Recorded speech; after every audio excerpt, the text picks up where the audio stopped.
الحمد لله نحمده ونستعينه ونستغفره ونؤمن به ونتوكل عليه ونعوذ بالله من شرور أنفسنا ومن سيئات أعمالنا من يهده الله فلا مضل له ومن يضلله فلا هادي له ونشهد أن لا إله إلا الله وحده لا شريك له ونشهد أن محمدا عبده ورسوله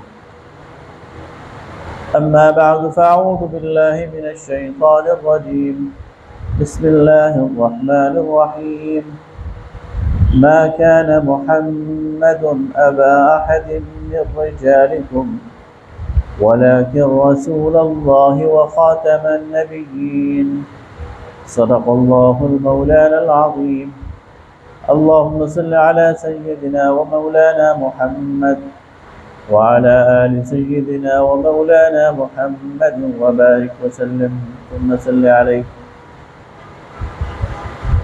انتہائی محترم بزرگوں، بھائیوں، دوستوں،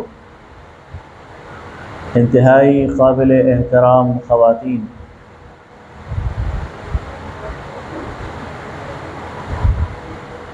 آج کا جمعہ کے اس مبارک موقع پر ہم جس موضوع پر گفتگو کریں گے وہ ختم نبوت.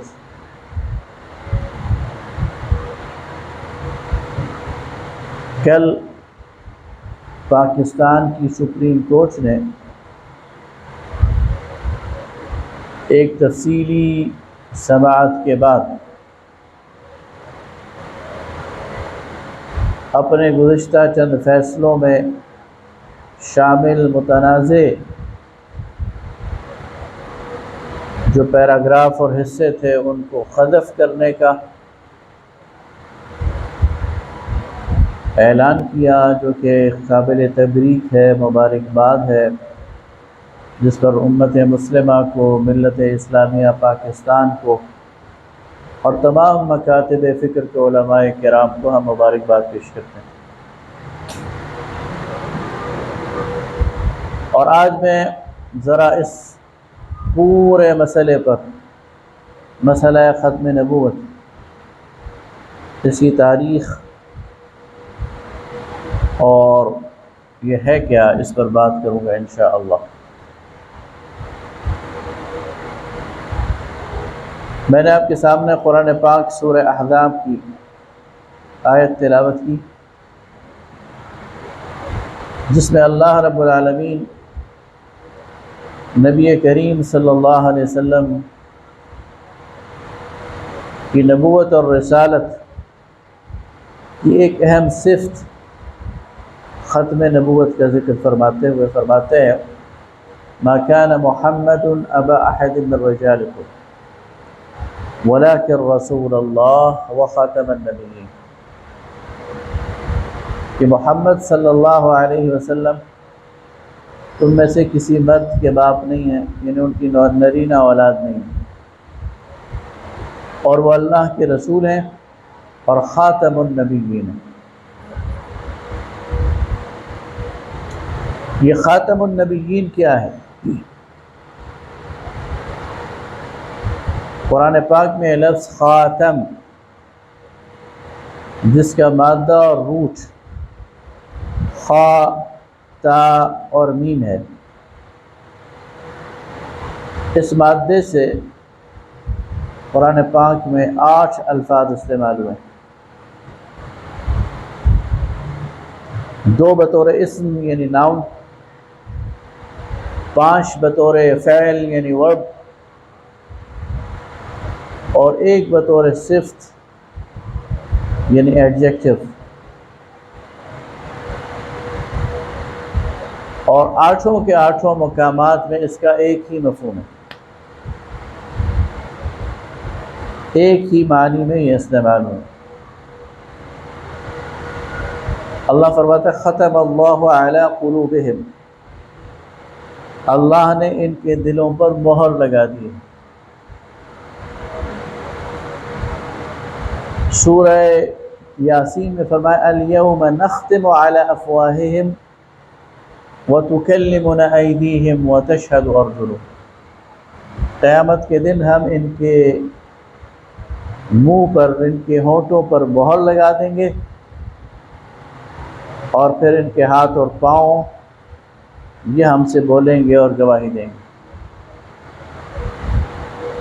سورہ المطففین میں فرمایا یسقون من رحیق مختوم، جنتیوں کو سر بمہر شراب پلائی جائے گی، ختامہ مسک، جس کی مہر مشک کی ہوگی، وفی ذلک فلیتنافس المتنافسون، اور یہی وہ چیز ہے جس میں مقابلہ کرنے والوں کو مقابلہ کرنا چاہیے۔ لیکن یہ مہر کون سی ہے؟ یہ مہر ڈاکخانے کی مہر نہیں ہے کہ جو خطوط پر لگائی جاتی ہے، یہ تصدیق کی مہر نہیں ہے، بلکہ اس مہر کا مطلب ہے سیل۔ آپ کسی چیز کو سیل کر دیں تو اس کا کیا مطلب ہوتا ہے کہ اس کے اندر جو کچھ ہے وہ باہر نہیں آ سکتا، اور باہر جو کچھ ہے وہ اندر نہیں جا سکتا۔ اللہ فرماتا الیوم نختم علی افواہہم، قیامت کے دن ہم ان کے ہونٹوں کو سیل کر دیں گے، ہونٹ کھل نہیں سکیں گے، بات نہیں کر سکیں گے۔ اللہ فرماتا ہے ختم اللہ علی قلوبہم، اللہ نے ان کے دلوں کو سیل کر دیا ہے۔ اس دل کے اندر جو خباثت ہے وہ باہر نہیں نکل سکتی، اور باہر سے ہدایت اندر نہیں جا سکتی۔ تو جب اللہ فرماتا ہے خاتم النبیین، تو اس کا مطلب یہ ہے کہ اللہ نے آپ کے ذریعے نبوت اور رسالت کے سلسلے کو بند کر دیا ہے، ختم کر دیا ہے، اور اس پر سیل لگا دی۔ اب جو پہلے انبیاء ہیں ان میں سے نبوت ختم نہیں ہو سکتی کسی کی، اور کوئی نیا نبی بن نہیں سکتا۔ تو قرآن کی آیت بالکل واضح ہے، ختم نبوت، اور میں نے آپ کے سامنے مثالیں پیش کی۔ اس کے بعد نبی کریم صلی اللہ علیہ وسلم کی احادیث بھی اس پہ واضح ہیں۔ آپ نے فرمایا النبوۃ والرسالۃ قد انقطعت فلا نبی بعدی ولا رسول، نبوت اور رسالت کا دروازہ بند ہو گیا ہے، اور میرے بعد نہ کوئی نبی ہے اور نہ کوئی رسول، اور اس طرح کی بے شمار احادیث۔ تو گویا قرآن نے بھی اس کو کلیئر کر دیا، اور نبی کریم صلی اللہ علیہ وسلم کی احادیث سے بھی یہ کلیئر ہے۔ اس کے بعد تیسری حجت ہمارے پاس اجماع صحابہ ہے۔ صحابہ کرام رضوان اللہ تعالی علیہم اجمعین کا اکٹھا ہو جانا کسی بات پر، اور دین میں یہ حجت ہے۔ جس چیز پر صحابہ کرام رضوان اللہ تعالی علیہم اجمعین اکٹھے ہو جائیں وہ حجت ہے، اور صحابہ کرام اس معاملے پر اکٹھے ہیں۔ حضرت ابوبکر صدیق رضی اللہ تعالیٰ عنہ کے دور میں صحابہ کرام نے جھوٹے نبی مسیلمہ کذاب کے خلاف جنگ کی ہے، اس حال میں کہ وہ اپنے آپ کو مسلمان کہلاتا تھا، اس کی قبیلے میں باقاعدہ 5 وقتہ اذان ہوتی تھی، نماز قائم تھی، لیکن اس نے اپنے آپ کو نبی قرار دیا۔ تو صحابہ کرام رضوان اللہ تعالی علیہم اجمعین نے دھوکہ نہیں کھایا کہ یہ تو نماز پڑھتا ہے، اس بات سے دھوکہ نہیں کھایا کہ اس کے ہاں تو اذان ہوتی ہے، بلکہ اس کے خلاف جہاد کا فیصلہ کیا۔ اور ایک دلچسپ امر کہ حضرت خالد ابن ولید نے حضرت ابوبکر صدیق کو لکھا کہ ایک مسئلہ ہے، اور مسئلہ یہ ہے کہ ہم جب میدان جنگ میں ان کے ساتھ مقابلہ کرتے ہیں تو ہم کہتے ہیں اللہ اکبر، تو وہ بھی کہتے ہیں اللہ اکبر. تو اب ان سے امتیاز کیسے کریں ہم؟ تو حضرت ابوبکر صدیق رضی اللہ تعالیٰ عنہ نے لکھ کے بھیجا کہ اس موقع پر اس جنگ میں آپ اللہ اکبر کا نعرہ لگانے کے بجائے یا محمدہ و محمدہ کا نعرہ لگاؤ، اس لیے کہ ہمارے اور ان کے درمیان وجہ نزاع اللہ کی کبریائی نہیں بلکہ محمد صلی اللہ علیہ وسلم کی رسالت ہے. اور اس جنگ میں 1200 صحابہ کرام شہید ہوئے، جن میں 700 حفاظ کرام تھے. بالآخر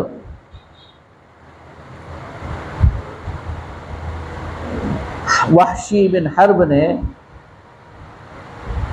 جو کہ مسلمان ہو چکا تھا، جنگ احد میں اسی وحشی نے اسی کے ہاتھوں حضرت حمزہ رضی اللہ تعالیٰ عنہ شہید ہوئے تھے.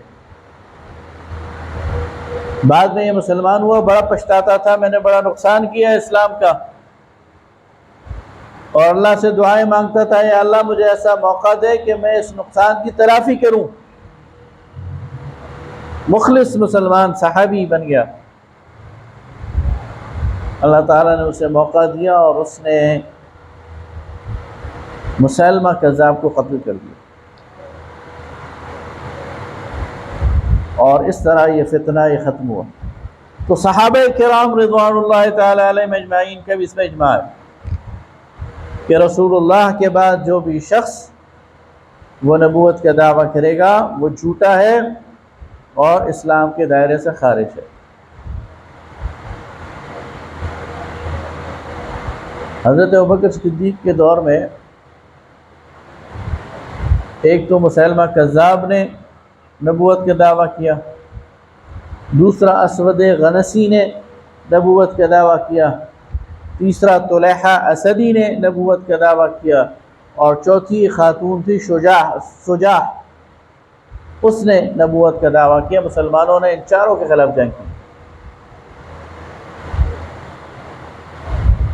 اور اس کے بعد پھر امت میں یہ متفق علیہ عقیدہ ہے 1400 سال سے کہ جو بھی نبوت اور رسالت کا دعویٰ کریں گے، یہاں تک کہ امام ابو حنیفہ نے تو اس پہ جو فتویٰ دیا وہ یہ ہے کہ جو شخص نبوت کا دعویٰ کرے گا تو اس سے دلیل طلب نہیں کی جائے گی، اس سے بحث نہیں کی جائے گی، اس سے مناظرہ نہیں کیا جائے گا، اس سے یہ نہیں پوچھا جائے گا کہ بھائی کوئی دلیل دو، اس لیے کہ اس کا دعویٰ ہی جھوٹا ہے.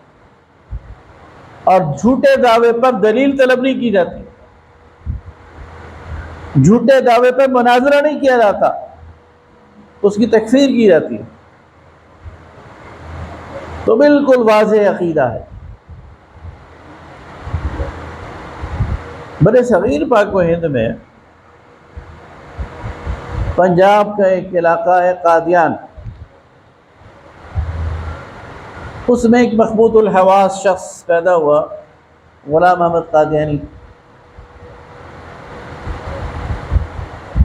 اور اس کی جو ابتدائی ہسٹری ہمیں معلوم ہے، اور وہ ہسٹری خود اس کے بچے بیان کرتے ہیں. اس کے بڑے بیٹے نے سیرت المہدی کتاب لکھی ہے، اس کا مطالعہ کریں تو یہ ساری چیزیں اس میں موجود ہیں کہ ایک ہسٹری یعنی ذہنی طور پر مریض شخص کی جو پرسنالٹی ہوتی ہے اس کی وہ پرسنالٹی، اور اس نے کئی دعوے کیے. پہلے تو مہدی ہونے کا دعویٰ کیا، پھر اس نے مسیح عیسیٰ ابن مریم ہونے کا دعویٰ کیا مثل مسیح، پھر اس نے نبوت کا دعویٰ کیا، اور کبھی کہتا تھا ذلی نبی ہوں، کبھی کہتا تھا بروزی نبی ہوں، کبھی کہتا تھا امتی نبی ہوں. اور اس وقت علماء نے اس کا نوٹس بھی کیا، اس کا رد بھی کیا، اور اس کے کفر کو بالکل واضح اور آشکار بھی کیا، اور صرف کسی ایک مکتبہ فکر کے علماء نہیں، سب کے سب نے. مثلا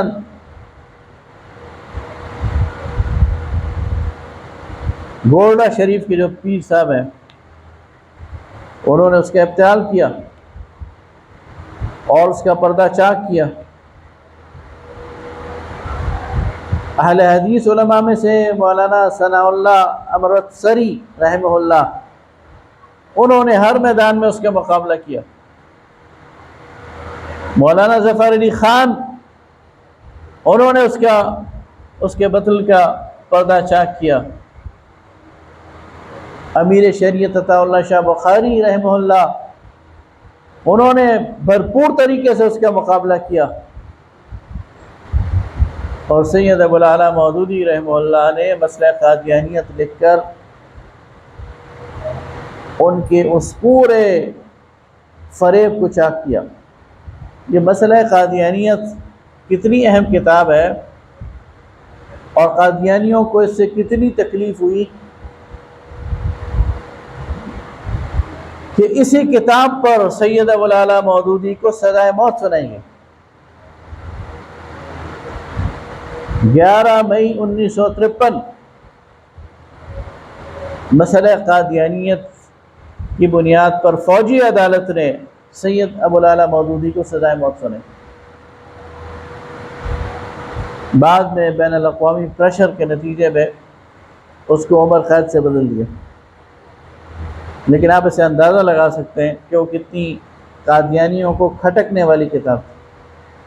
1953 میں تحریک شروع ہوئی اور اس میں تمام مکاتب فکر کے علماء تھے اور واضح مطالبہ تھا کہ قادیانیوں کو غیر مسلم قرار دیا جائے. اس وقت جو گورنر جنرل تھے خواجہ ناظم الدین، غالباً اس وقت وزیر اعظم بن گئے تھے، انہوں نے اس کو مسترد کر دیا اور پنجاب میں ختم نبوت کے جلوس پر براہ راست گولی چلانے کا حکم دیا اور اس کے نتیجے میں بہت سارے شہید ہوئے. جو ٹاپ لیڈرشپ تھی سارے گرفتار ہو گئے. مولانا مودودی، امیر شریعت عطا اللہ شاہ بخاری اور جتنے بھی بڑے بڑے علماء تھے سب کو گرفتار کر لیا. لیکن پورے بر صغیر پاک و ہند میں اور پاکستان میں مسلمانوں کو پتہ چل گیا کہ اصل مسئلہ کیا ہے. لیکن قادیانی تو آپ کو پتہ ہے کہ یہود کی طرح سازشی ہیں، انہوں نے اپنی سازشیں جاری رکھی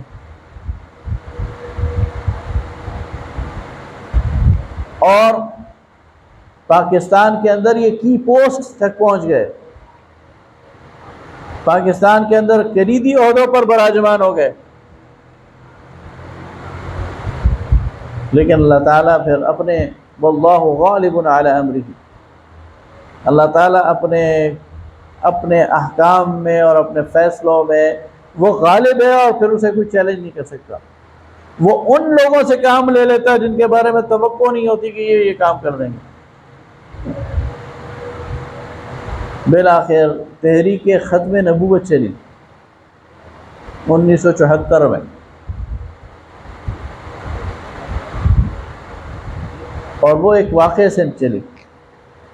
نشتر میڈیکل کالج ملتان کے کچھ طلبہ وہ ریل پر سفر کر رہے تھے اور انہوں نے پشاور جانا تھا.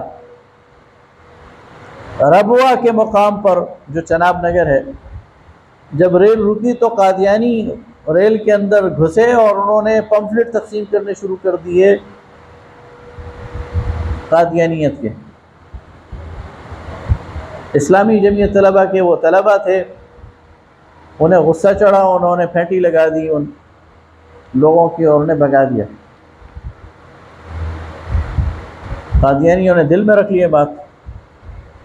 جب یہی بچے 4-5 دن بعد واپس آ رہے تھے اسی ٹرین سے، تو انہوں نے سب سے پہلے پلاننگ کر کے جب وہ ٹرین رکی تو دوبارہ اسی ڈبے میں گھس کر ان تمام بچوں کو مارا پیٹا، زد و کوب کیا، لہو لہان کر دیا.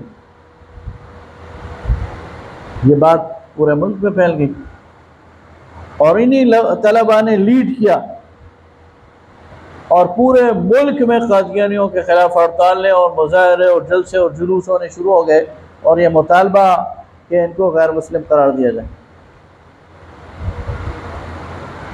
جولائی 1974 میں اس وقت کے وزیر اعظم ذوالفقار علی بھٹو نے قومی اسمبلی کا اجلاس بلایا، اور قومی اسمبلی کے پورے ایوان کو ایک اسپیشل کمیٹی میں کنورٹ کر کے قادیانیوں کے سربراہ مرزا ناصر کو اور لاہوریوں کے سربراہ صدر الدین کو ان کو بلایا، اور ان کے سامنے ان پر جرح کی، اور بالآخر اس وقت کے جو اٹارنی جنرل تھے یحییٰ بختیار، اس نے بھی بہت اچھا کردار ادا کیا۔ اس وقت اسمبلی میں مفتی محمود رحمہ اللہ، شاہ احمد نورانی رحمۃ اللہ علیہ، پروفیسر غفور صاحب، مولانا عبدالحق اکوڑا خٹک والے، والمولانا غلام غوث ہزاروی، یہ سارے بڑے بڑے علماء موجود تھے۔ انہوں نے ان پر جرح کی اور بالکل واضح طور پر ثابت کر دیا کہ یہ غیر مسلم ہیں، کافر ہیں، اسلام سے ان کا کوئی تعلق نہیں، اور قومی اسمبلی نے یہ امینڈمنٹ منظور کر دی 7 ستمبر 1974 کو کہ قادیانی کافر ہے۔ اسی دن شام کو سینٹ نے بھی منظور کر لی۔ 17 ستمبر کو پریزیڈنٹ آف پاکستان نے اس پر سائن کر دیا، اور 21 ستمبر کو اس کو گزٹ کر دیا، اور اس طرح اللہ تعالیٰ نے اس دور کی اسمبلی سے اور اس دور کے وزیر اعظم سے یہ کام لیا، اور یہ یقیناً ان کی نجات کے لیے، ان کی بخشش کے لیے کافی ایک دلیل ہے۔ قانون تو بن گیا، غیر مسلم تو یہ قرار پائے، لیکن یہ مسلمانوں کو کنفیوز کرتے تھے۔ ان کی مسجدیں قائم تھیں، یہ نماز پڑھتے تھے اور اپنے آپ کو مسلمان کہلواتے تھے۔ 1984 میں جنرل ضیاء الحق نے امتناع قادیانیت آرڈیننس وہ نافذ کیا، اور اس کے ذریعے ان پہ پابندی لگائی کہ یہ کوئی وہ طریقہ اختیار نہیں کر سکتے جو مسلمانوں کا شعار ہے۔ یہ اپنی عبادت خانے کو جو مرضی کہیں، مسجد نہیں کہہ سکتے۔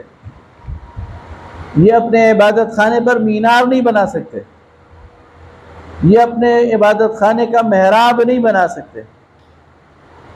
اور اس کی وجہ دیکھیں، ایک شہر میں ظہر کا وقت ہے، میں نے ظہر کی نماز پڑھنی ہے، مجھے نہیں پتا، اور میں کسی مسجد کی شکل کی جگہ پہ جا کے نماز پڑھوں، بعد میں پتہ چلے تو قادیانیوں کی تھی، تو میری تو نماز گئی۔ تو مسلمانوں کو کنفیوژن سے بچانے کے لیے ان پہ پابندی لگائی کہ وہ اپنے عبادت خانوں کو نہ مسجد کہہ سکتے ہیں اور نہ مسجد کی شکل و صورت بنا سکتے ہیں، اسی طرح نہ اذان دے سکتے ہیں، اور نہ کلمہ طیبہ اپنی عبادت خانوں پر لکھ سکتے ہیں، اس لیے کہ یہ مسلمانوں کے شعار ہیں۔ اور اس کے بعد پھر سپریم کورٹ میں کئی کیسز ہوئے۔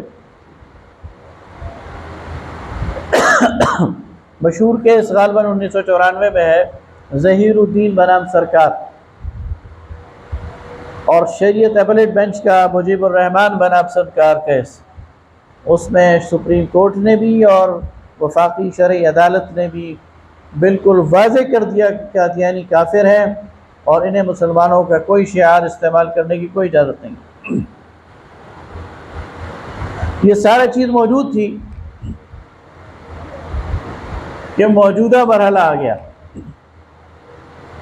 اور موجودہ مرحلہ کیا تھا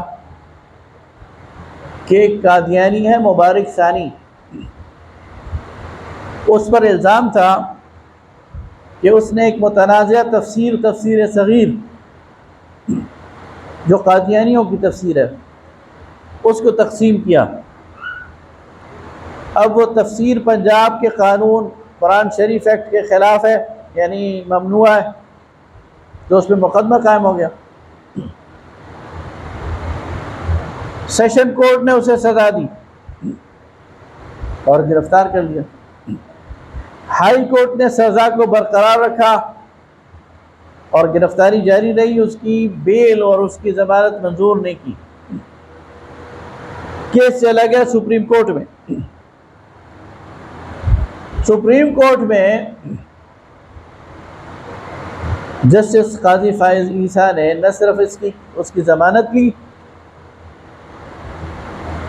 بلکہ یعنی اسے رہا کر دیا، بلکہ ایسا متنازع فیصلہ لکھ لیا کہ جس میں خدشہ تھا کہ پرانی ساری جو قانونی جنگ ہے وہ مسلمان ہار جائیں گے۔ اس پر ایک ری ایکشن پیدا ہوا اور اس فیصلے کے خلاف نظر ثانی کی اپیل گئی۔ پھر سپریم کورٹ نے کہا اچھا لوگ اپنے اپنی آراء دیں۔ اس پر پھر سب نے اپنی رائے دی۔ اللہ تعالیٰ نے مجھے بھی یہ موقع دیا کہ میں نے اس پر ایک تفصیلی عرضداشت سپریم کورٹ میں پیش کی، اور اگلا جو فیصلہ آیا سپریم کورٹ کے اس فیصلے میں اس کا ذکر ہے، اس میری عرضداشت۔ الحمدللہ اللہ تعالیٰ نے ایک سپاہی کا کام لیا مجھ سے۔ لیکن وہ دوسرا فیصلہ، اس میں بھی ابہامات موجود تھے، اس میں بھی کنفیوژنز موجود تھیں، تو علماء پھر کورٹ پہنچ گئے، اور کل الحمدللہ سپریم کورٹ کو یہ منوانے پر ہم نے مجبور کر دیا کہ آپ سے غلطی ہوئی ہے، اور انہوں نے اس کو ایڈمٹ کیا، مانا، اور وہ تمام متنازع جو پیراگرافز تھے ان کو اومٹ کر دیا، انہیں ڈیلیٹ کر دیا، ختم کر دیا۔ اب الحمدللہ وہ جو آئینی اور قانونی پوزیشن ہے وہ بحال ہے کہ یہ غیر مسلم ہے، اور ان کو نہ تبلیغ کی اجازت ہے، نہ پبلک سپیس میں اپنے تفسیر اور کتابوں کی تقسیم کی اجازت ہے، اور نہ کوئی ایسا کام اختیار کرنے کی اجازت ہے کہ جس کے ذریعے یہ مسلمانوں کو گمراہ کر سکے۔ اس لیے میرے بھائیوں، بزرگوں اور دوستوں اور معزز خواتین، یہ جو ختم نبوت کا مسئلہ ہے یہ بڑا سینسیٹیو مسئلہ ہے، اور اس سارے شر سے خیر یہ برآمد ہوا کہ یہ پتہ چلا کہ مسلم امہ بیدار ہے۔ علماء کی قیادت کے درمیان ہزار اختلاف صحیح، لیکن اس موقع پر وہ متحد ہیں، ایک موقف لے کر وہ کھڑے ہو جاتے ہیں اور اس کی پہرہ داری اور چوکیداری کرتے ہیں۔ اور یہ بھی الحمدللہ بات قابل اطمینان ہے کہ ختم نبوت کے اس عقیدے کو مسلمانوں کے دل اور دماغ سے اب کھرچا نہیں جا سکتا، مسلمانوں کو اس پر کنفیوز نہیں کیا جا سکتا۔ سوشل میڈیا کا دور ہے، بعض لوگ اپنی باتیں کرتے ہیں، سیکولر لوگ، ملحد لوگ، لا دین لوگ، ان کا بھی الحمدللہ بحیثیت مجموعی علماء بھی جواب دیتے ہیں، اور ضرورت اس بات کی ہے کہ اس میں معاشرہ اپنا کردار ادا کرے۔ دیکھیں، معاشرے کے اندر جو اساتذہ ہیں، خاص طور پر جو علماء کرام ہیں، جو وکلاء ہیں، جو انٹیلیجنشیا ہے، جو معاشرے کی ذہن سازی کرتی ہے، ان سب کو چاہیے کہ اس پر یکسو ہو کر قوم کی ذہن سازی کرے، خاص طور پر نوجوان نسل کی۔ نوجوان نسل کی مستقل ذہن سازی کی ضرورت ہے، ایک دفعہ کرنے سے کام ہوگا نہیں، مستقل بار بار یہ سبق یاد دلانے کی ضرورت ہے۔ اس لیے کہ دشمن خار کھائے بیٹھا ہے، میں آپ کو بتا دوں۔ اچھا، ایک تو ہے پاکستان کا تنازع، پاکستان سے بڑھ کر یہ امت مسلمہ کا مسئلہ ہے۔ یہ قادیانیت امت مسلمہ کو لگنے والا ناسور ہے، اسے کاٹ کر پھینکنا ضروری ہے۔ پاکستان میں تو الحمدللہ معاملات کنٹرول میں، لیکن مغربی ممالک میں قادیانی ایک بہت بڑا چیلنج بن گئے ہیں، اور ظاہر ہے کہ وہ سازشی ہیں اور ان کے پاس پیسہ بہت وافر ہے، وہ لابنگ کرتے ہیں اور وہ آگے بڑھ کر مسلمانوں کی نمائندگی بعض اوقات اختیار کر لیتے ہیں۔ جرمنی میں 50 لاکھ مسلمان ہیں، 50 لاکھ۔ کوئی افریقی ہے، کوئی عرب ممالک سے ہے، کوئی پاکستان سے، انڈیا سے، بنگلہ دیش سے، لیکن مسلمانوں کی مجموعی تعداد جرمنی میں 50 لاکھ ہے، اور ان 50 لاکھ میں 50,000 بھی قادیانی نہیں ہیں، لیکن وہاں پر آفیشلی جو این جی اوز ریکگنائزڈ ہیں مسلمانوں کی، ان میں سب سے پہلی قادیانیوں کی ہے۔ وہاں قادیانیوں نے جھنڈا اٹھایا ہوا کہ ہم مسلمان ہیں۔ یہ ہے سازش ان کی۔ فرانس میں ہر سال نیٹو کے جو ان کے ہلاک شدگان ہیں ان کی یادگار میں تقریب ہوتی ہے، تو وہ مختلف کمیونٹیز کو بلاتے ہیں، اور گزشتہ کئی سال سے وہ مسلمانوں کی طرف سے قادیانیوں کو بلاتے ہیں۔ ان کے لیے تو یہ مسلمان ہیں، تو ان مسلمانوں کو جو یورپ میں ہے، مغرب میں ہے، امریکہ میں ہے، ان کو اس چیلنج کو قبول کرنا چاہیے، اور وہاں پر یہ باشگاف الفاظ میں اپنی نئی نسل کو بھی اور وہاں کے مغربی معاشرے کو بھی بتانا چاہیے کہ اسلام کیا ہے، اور اسلام میں محمد الرسول اللہ صلی اللہ علیہ وسلم کا سٹیٹس کیا ہے۔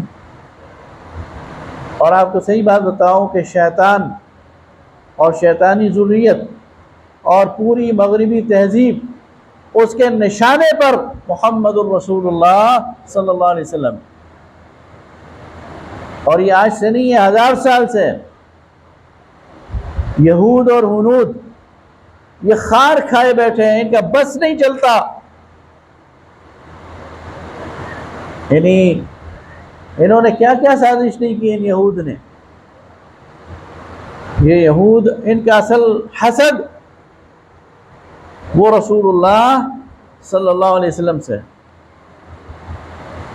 آپ کو پتہ ہے نا، نور الدین زنگی کے دور میں انہوں نے یہودیوں نے سازش کی کہ رسول اللہ صلی اللہ علیہ وسلم کی قبر مبارک تک سرنگ کھود کر آپ کا جسد اطہر نکالنے کی کوشش کی انہوں نے، اسی حسد کی بنیاد پر۔ اللہ تعالیٰ نے بچایا، ظاہر اللہ نے بچانا تھا نور الدین زنگی کے ذریعے۔ یہ یہود یہ خار کھائے بیٹھے ہیں، اور ان کو جو بھی ملتا ہے یہ اس کو ساتھ ملاتے ہیں اور مسلمانوں کے پیٹھ میں جو ہے وہ چھرا گھونپنے کی کوشش کرتے ہیں۔ لہٰذا ان قادیانیوں سے اور ختم نبوت کے ان منکروں سے پاکستان میں بھی ہوشیار ہونے کی ضرورت ہے، اور پوری دنیا کے اندر ملت اسلامیہ سے ہوشیار ہونے کی ضرورت ہے۔ وآخر دعوانا الحمدللہ رب العالمین۔